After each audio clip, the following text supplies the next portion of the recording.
ბათუმში ამ დროისთვის სიმშვიდეა აქცია დაშლილია ქალაქში ვითარებას პოლიცია აკონტროლებს. ქუჩებში დასუფთავების სამსახური მუშაობს, ბათუმში რჩებიან ადგილობრივი და ცენტრალური ხელისუფლების წარმომადგენლები.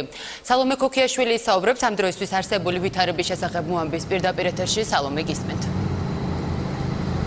როგორც ხედავთ, აქ უკვე არის სიწყნარე, ძნელიცაც წარმოსადგენია, თუმცა ფაქტია, რომ სწორედ ეს ადგილი, რომელსაც თქვენ ახლა გარშემო ხედავთ, იყო გუშინ სწორედ მოვლენების განვითარების ეპიცენტრი. დღეს დილიდან ასობით თანამშრომელმა იმუშავა დასუფთავების სამსახურისა იმისათვის, რომ გუშინდელი მძიმე ღამის კვალი წაშლილი იყო, თუმცა კვალი აქ მაინც ძალიან ბევრ ადგილას ჩანს. მაგალითად, აი აქ არის სისხლის კვალი, გვერდით მდებარეობს საბალეტო სკოლის შენობა, სადაც როგორც პირველ სართულზე, ისე მეორე სართულზე დაახლოებით 7-8 მეტრის სიმაღლეზე ჩამსხვრეული არის მინები. ერთდროულად აი ამ ეზოში იწოდა რამდენიმე მანქანა. ჩვენ დღეს დავთვალეთ, რომ 7 დამწვარი მანქანა გაიყვანეს აქედან სპეციალური მანქანებით. ერთ-ერთი მანქანა აი ამ ტერიტორიიდან, სწორედ მეორე ზევით ოდნავ შემაღლებული ტერიტორიიდან, როგორც ჩვენ ვიცით, ამ მანქანების დიდი ნაწილი ეკუთვნოდა სამართალდამცველებს, თუმცა ვრცელდება ინფორმაცია, რომ მათ შორის იყო რიგითი მოქალაქეების მანქანებიც, რომლებსაც უბრალოდ გაჩერებული ყავდათ ეს ავტომობილები ავტოსადგომზე.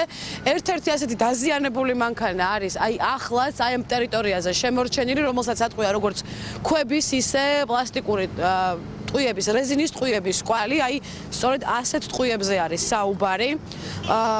თუმცა როგორც უკვე გითხარით, ამ ეტაპისთვის მდგომარეობა არის სტაბილური, სიმშვიდეა ტერიტორიაზე, მოძრაობა არის აღდგენილი. ცოტა ხნის წინ ეს ტერიტორია, მაშინ ჯერ კიდევ აქ მუშაობდნენ დასუფთავების სამსახურის თანამშრომლები, მოინახულა აჭარის მთავრობის მეთაურმა, ის რამდენიმე საათის წინ ჩამოფრინდა სტამბულიდან და მას საკმაოდ ვრცელი კომენტარი გააკეთა ჩვენთან.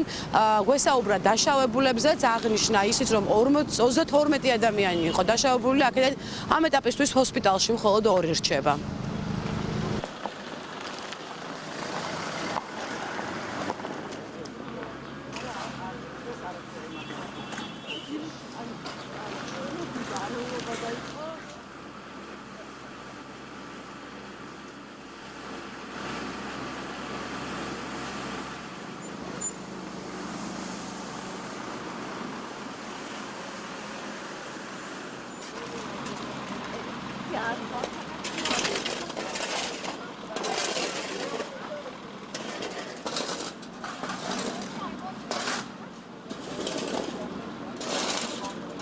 სახელმწიფო, ქალაქი, რეგიონი არ შეეგუება ვანდალიზმს, არ შეეგუება უსამართლობას, არ შეეგუება იმ ქმედებებს, რომელიც გუშინ სამწუხაროდ მოხდა და განვითარდა ბათუმში.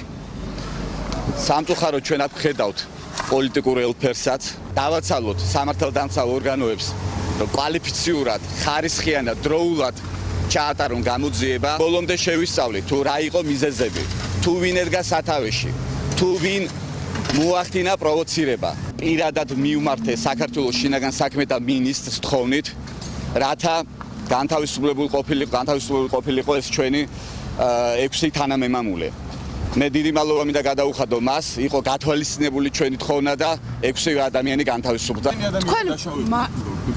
ამ ეტაპზე 2 ადამიანი რჩება საავადმყოფოში. მათი მდგომარეობა დამაკმაყოფილებელია და ვფიქრობ უახლოეს საათებში ისინი გამოიწერებიან სამედიცინო დაწესებულებას.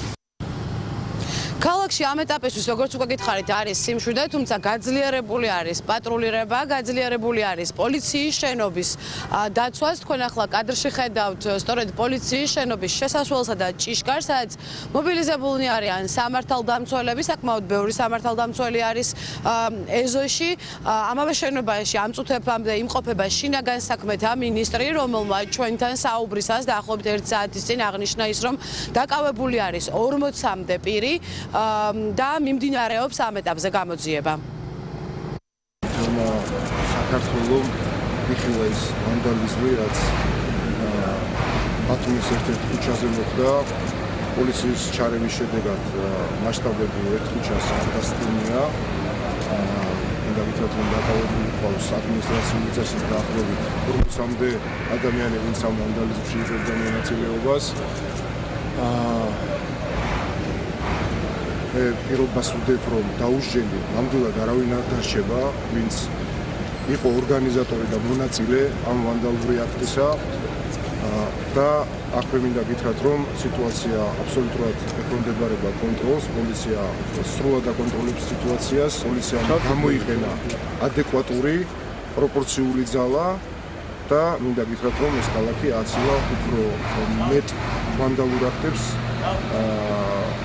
ვიდრე ეს ჩაიდია ერთმა ქუჩამ. შესაძლებელია ვინმეს მისამართით, ვინმეს ჰქონდეს პრეტენზია, მაგრამ ის რაც ჩვენ ვიხილეთ, ეს ყოველგვარ ზღვარს ხდება. პროტესტის გამოხატვის ამგვარი ფორმა აბსოლუტურად მიუღებელია. მე კიდევ ერთხელ ვიმეორებ, დეტალურად იქნება ჩემს მიერ შესწავლილი ყველა ის პრეტენზია, რასაც გამოთხოვენ მისი მისამართით. მე არ გამოურიცხავ საკადრო ცვლილებასაც, მაგრამ ამ ეტაპზე მინდა გითხრათ, რომ ამის აუცილებლობას ვერ ვხედავ. დღეს ბევრი შეკითხვა დაისვა იმასთან დაკავშირებით, იყო თუ არა ღამით აქ მომხდარი და განვითარებული მოვლენების სიტყვისა და გამოხატვის თავისუფლება. ბევრი შეკითხვა ისმებოდა იმის შესახებაც, ხომ არ იყო პროცესები მართული. ამ შემკითხებზე ჩვენ საგამოძიებო უწყების წარმომადგენლები, მათ შორის მინისტრიც გვეუბნება, რომ ყველაფერს პასუხს გასცემს გამოძიება. ტერიტორიას კიდევ ერთხელ გაჩვენებთ, ხედავთ უკვე რომ იქითკენ გზა, ცენტრალური გზა გახსნილი არის. ეს არის ის ადგილი, სადაც 4 თუ 5 დამწვარი ავტომობილი იყო, თუმცა ყველაფერი უკვე გატანილია და მოძრაობა აღდგენილია ამ ეტაპისთვის ამ ტერიტორიაზე არის სიმშვიდე, როგორც გითხარით. მადლობა სალომე. ბოლო ინფორმაცია ბათუმიდან სალომე ქოქიაშვილმა მოგვაწოდა.